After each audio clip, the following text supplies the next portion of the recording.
We have left Tierra de Campos, we are entering the province of León, and we are about to arrive in Sahagún.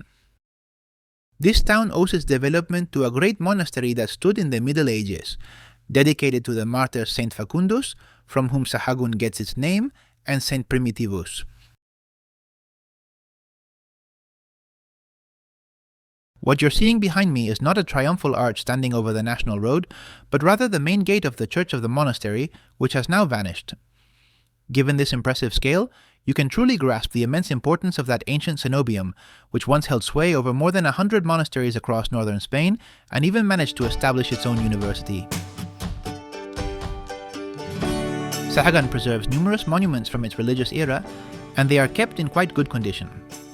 The towns in this area of Spain have gradually yielded their importance to others more central or coastal.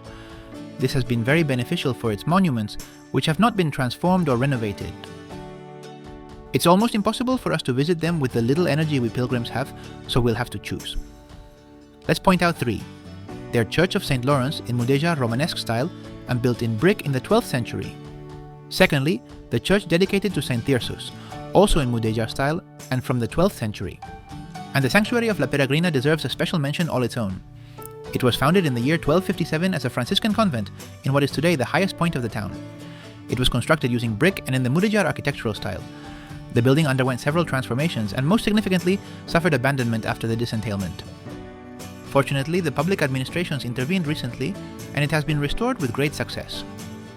Additionally, they want to use it as a cultural center and for studies of the Camino de Santiago.